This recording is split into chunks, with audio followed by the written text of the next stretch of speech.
Hey folks, welcome to another episode of EDC Tactical Gear Review. As always, I'm your host, Mark P. Today we're going to be doing a how-to video, so no unboxings, no first impressions, no reviews. It's going to be a video on how to make char cloth. Char cloth is something that you can use to help you light a fire. It has a very low ignition point, so it doesn't take a whole heck of a lot to get char cloth going and burning. Making and using char cloth to light fires has been around for hundreds, if not thousands of years. And it's, like I said, it's super handy because it doesn't take much more than a spark or two to really get the char cloth going. All you need is a couple of very basic items to make the char cloth, and we're going to go over those items right now. You are going to need a metal tin of some kind. I've got a couple of Altoid tins here, but you can use shoe polish tins, any kind of, maybe like a tuna fish can. You can put tin foil over the top of that. Any kind of metal tin will work just fine. You're going to need some sort of cloth. I've chose denim as my cloth. I like it because it's a little bit thicker, and I think it just it burns a little bit longer, a little bit nicer. But you can use cotton as long as it's 100% cotton. You can use hemp, jute, all kinds of other materials. You are going to need a hammer and or something that will allow you to punch a hole within your tin, because you need to have some ventilation within the tin itself to let air get inside the tin and let the gases and other things, the smoke inside the tin, get out. So the easiest way that I found to do this is to take your container, and I just make a rough outline of the shape here. And we're gonna cut that out. You do not have to be exact on this. This is not does not need to be pretty. It just needs to be a rough outline of the shape of your tin, because you're going to use that shape to cut out your material. And I'll just do a couple more here. I've already pre-done a few of these outlines. Alright, so I've got 4 of the small and looks like 5 of the big ones. So I'm actually going to hit pause for a few minutes and cut out the swatches of denim here, because I don't think anybody wants to watch me cut denim into little squares here. So I'm going to hit pause. We'll come back in a few minutes and continue with the process, okay? Alright guys, we're back. I've cut up my swatches of denim here. As you can see, I have 2 different size Altoid cans, so I've got 2 different size, what will be 2 different sizes of char cloth. The reasoning behind that is really because the larger pieces of char cloth will burn for a longer period of time, whereas the smaller ones will burn for a lesser amount of time. So depending on your conditions, you may want to have the char cloth burned for a longer or shorter period of time. If you have if you're in a wet environment, you may want to have that char cloth burned for a little bit longer to make sure that something really catches, versus being in a dry environment where you really just need to touch a spark to it to get it going, and you've got plenty of dry wood. So that's why we're doing 2 different sizes there. Now, once you've cut your materials out, you're going to need to poke a few holes into your container, whatever that may be.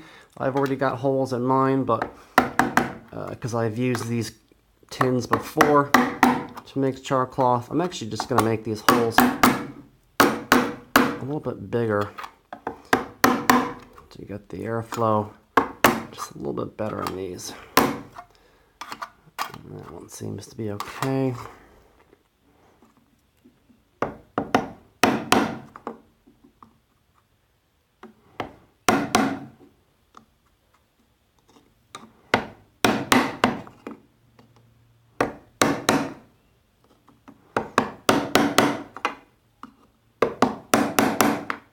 Okay, So that's all set. I'm actually gonna tamp that back down a little bit to get rid of any bend I put in there, which I did. Okay, we're gonna put our material inside our tins here. You don't want to overstuff these. You definitely want to put have a little room between the cloth and the top of the tin. And now, at this point, you have two choices really as to how you're going to make your char cloth. The traditional method is to put your tin into a live fire, and it takes maybe 5 or 10 minutes, maybe 15 at the most, to get your char cloth ready to go. But right now in my area of the woods here where I live, it's been raining for the past 4 or 5 days, so everything is soaking wet. So there's really not going to be an opportunity here for me to light a fire, to do it that way. So I'm going to use a toaster oven. Now, even if I had the opportunity and the ability to light a fire, I probably would still use the toaster oven, because even though the internal temperature is lower than a fire would be, which means it will take longer for the char cloth to actually form, I like to use the toaster oven because I know it's a constant, steady temperature. I believe my toaster oven maxes out at 450 degrees or 500. I can't remember which one. So again, it will take longer to do, especially because, again, the temperature of a regular fire is probably upwards of 1,000 degrees, if not more. You know, the toaster oven's a nice, steady, controlled temperature. So I'm going to hit pause here again. Going to go upstairs to my kitchen, get the toaster oven going, and pop these bad boys in there. All right, guys, so we're here in my kitchen with my toaster oven. It does look like the maximum temperature goes up to is 450 degrees. So we're gonna open this thing up,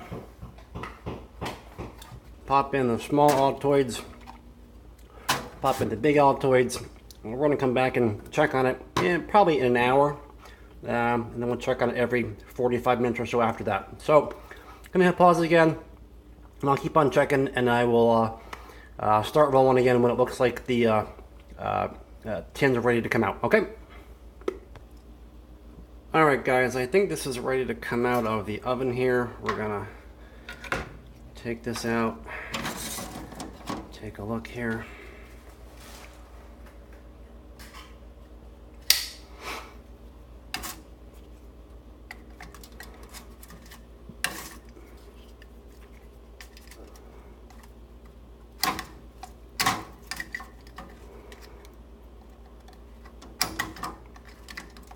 Come on.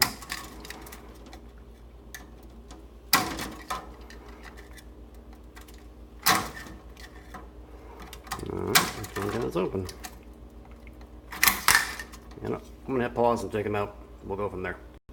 Alright, sorry about that little clusterfuck there with getting out of the toaster oven, but let's take a look here. Well, let's see. Let's start with this.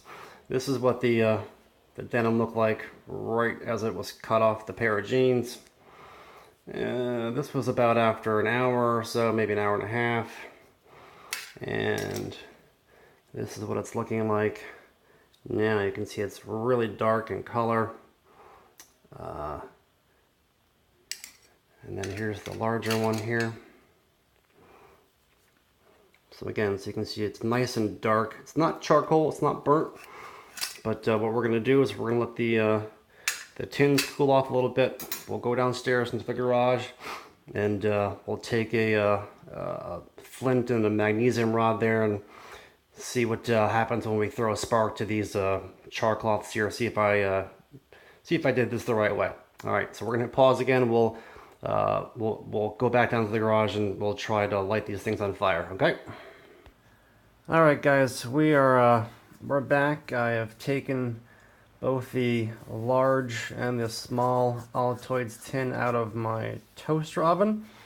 All in all, the process took probably about 4.5 hours. It was rather lengthy. It took a little bit longer than I thought it was going to take. But I think overall, though, it was worth the time and the effort that we put into it. Just a couple of things I wanted to show you real quick before we actually got into it. When you're looking at your char cloth and trying to figure out whether or not it's ready to come out, one of the things you need to watch is the tin itself. There's going to be smoke and vapors coming out of the tin. When that stops happening, that's a pretty good sign that the material has been converted into char cloth and is ready to come out. But you need to make sure, though, and it's very subtle at times, the color differentiation between what is and isn't char cloth. I'm not sure if you can tell. I tried this piece and it looked like it was ready to me, but I'm not sure if you can see it here or not. But it looks kind of like a dark brown up there, and that really means that it wasn't ready. I tried and it didn't take. These two pieces here, these came out earlier. You can see they're a brown. They're a dark brown, but still not the dark color that we're looking for as far as the actual char cloth itself goes. So if you're looking at this brown color, you need to leave it in for a longer amount of time. Again, this was getting close to the end here. It's sort of a brownish black combination in here. But again, it's not all black. And that's really what you're looking for, is the entire piece of cloth is going to look black. So let's get these pieces out of the way here. Open up this right here. I'm going to grab. Now, if you look at this, this is a solid black piece of material. And watch, this is just going to rip super easy.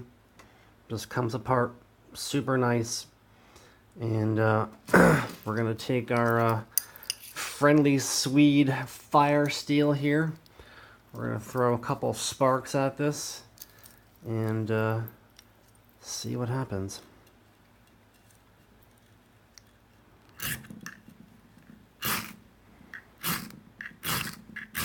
All right, see? Right there. I don't know if you can see it or not. I'm going to bring this a little bit closer. But that's the char cloth right there. That's just a couple of sparks from this fire steel here. You can see the edges are starting to go. I just blew on it a little bit.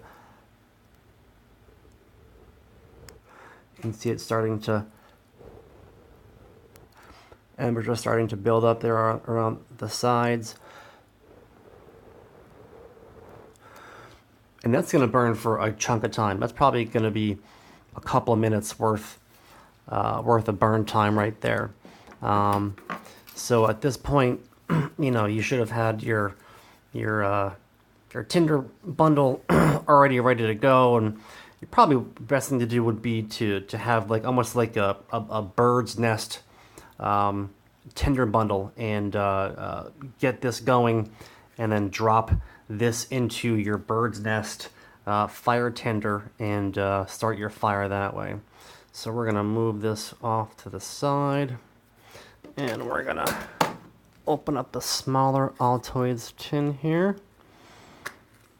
Okay, again, we have that nice black color, no brown that I'm seeing.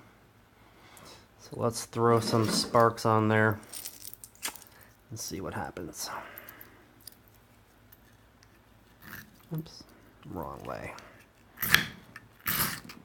Yep, there we go. Same thing. You can see it's starting to, the embers are starting to glow here. Blowing on it just sort of increases it.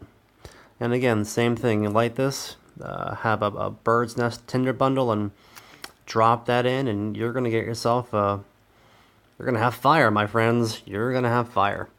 So that is the process that I have been using for a while now to make char cloth. If you want to try making it, go ahead and follow the directions. If you want to be brave or adventurous and try putting it into a fire, be my guest. Just be aware that the process does happen much, much faster. Like I said, this took me about 4.5 hours to do in the toaster oven. But I suppose I would rather it take a longer amount of time than be quick and ruin it and have to start all over again. So, all right, guys, that's the end of this video, this how-to video on how to make char cloth for EDC Tactical Gear Review. I am your host, Mark P. Hope you enjoyed the video, and stay tuned. There's going to be more to come real soon. Have a good night, guys. Bye.